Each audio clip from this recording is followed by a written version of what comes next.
The move from your first property to your second property. This is where the mindset needs to change. The second property is not about starting again. It's about using what you already built. Everyday households move from one property to property number two without putting pressure on cash flow, or there is no cross-securitization here. Each loan has a clear purpose, how loans should be structured and what holding costs actually look like. This is where people often pause even when everything kind of makes sense, right? Not because the plan is wrong, but because doing nothing feels a lot more safer than moving forward. Have two properties working for you, rental income coming in, and a much stronger foundation for the future.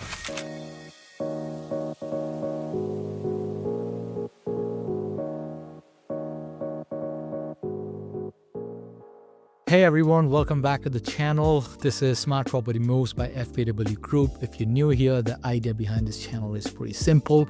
We talk about property and finance in a way that reflects how people actually live and make decisions in the real world.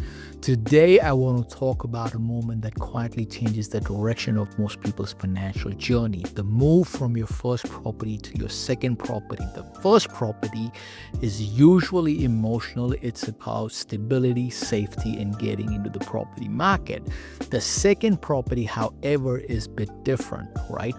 That's where decisions start becoming more strategic than emotional. This is the point where people stop relying only on their income and savings and start using their assets more intentionally. So in this video, I'm going to walk you through how this step actually works using a realistic number, proper lending logic, and all the real costs involved. Before we get into the numbers, I want to pause for a moment and talk about how most people approach their second property. Now, by the time someone is thinking about property number two, they're usually okay on paper.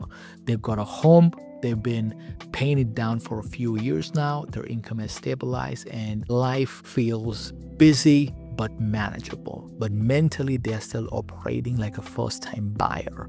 They're trying to save another big lump sum while juggling a mortgage, school fees, lifestyle cost, rising groceries, and everything else that comes with real life. This is where the mindset needs to change. The second property is not about starting again. It's about using what you already built. At this stage, your biggest asset isn't your savings account. It's your balance sheet. It's the equity sitting inside your home that's been quietly growing while you've been living your life, right? Once you understand that, the whole picture shifts, okay? You are no longer trying to force another deposit through savings alone, right?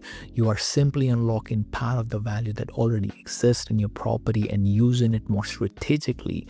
And that's why property number two often feels impossible before it feels obvious, because until this clicks, people assume they're falling behind, when in reality, they're usually closer than they think, right? Now, let me show you how this actually works in today's Australian market using realistic number, real lending logic, and cost that people often forget to factor in. Let's bring this back to a very normal everyday example. Say your home is now worth around $1.1 million. That's, again, very common for people who bought a few years ago, right? Your current loan balance is around $550,000. So on paper, your equity looks about $550,000. But what matters is usable equity here, which is, again, what the bank is actually comfortable lending against, right? Most lenders are comfortable up to 80% of the property value. 80% of 1.1 million is $880,000. When you take your existing loan of $550,000, you are left with $330,000. That $330,000 is your usable equity. And many households, this is exactly where they're sitting without realizing it, right? Now, let's look at what that equity actually needs to cover. Say you're buying an investment property in Brisbane for around $800,000. The purchase price is only part of the cost. You also need to account for stamp duty, conveyancing and legal fees, inspection, and other standard buying costs. In today's market, that usually comes to around $40,000 to $45,000 all up. So the total funding requirements look like this. $160,000 for 20% deposit, $45,000 for stamp duty and buying cost. That's roughly $205,000 in total. Now compare that to $330,000 of usable equity available. In this example, the full deposit is funded through equity. Stamp duty and buying costs are also funded through equity, and you still retain a buffer of around $125,000. There is no need to dip into your personal savings here. This is again a very common and very realistic way everyday households move from one property to property number 2 without putting pressure on cash flow or lifestyle. Again, that buffer matters a whole lot, right? It protects you if the interest rate move, if there is a vacancy, or if unexpected expenses come up, right? Once the numbers stack up, structure becomes extremely important. The aim here is flexibility and not complexity, right? Your existing home loan stays exactly at $550,000.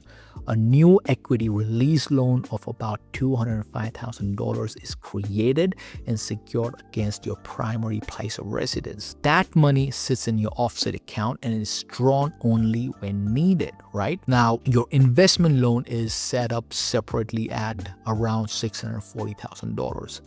Secured against the investment property, right? So in simple terms, you end up with $550,000 home loan, $205,000 equity release split, and $640,000 investment loan, right?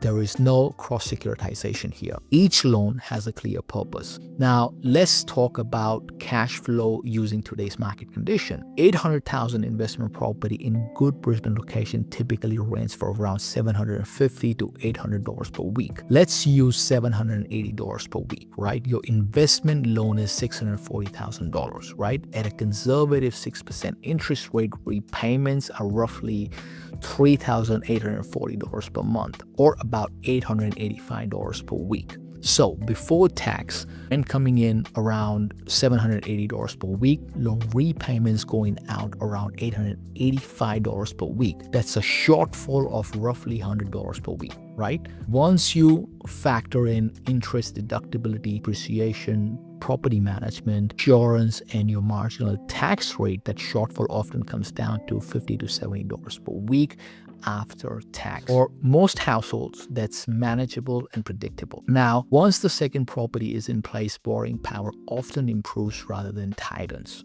That rental income doesn't just help with the cash flow, the bank counts a portion of it when assessing servicing, right? So the property starts contributing to its own affordability inside the lender's calculator, right? What also changes at this stage is confidence and momentum. You now understand how equity works, how loans should be structured, and what holding costs actually look like. This removes uncertainty, and when uncertainty is removed, decision-making becomes calmer and more logical. And that's why for many people, property number 3 doesn't feel as daunting as property number 2 once this framework is in place, right? This is again the final piece. Execution. This is where people often pause even when everything kind of makes sense, right? Not because the plan is wrong, but because doing nothing feels a lot more safer than moving forward, if that makes any sense, right?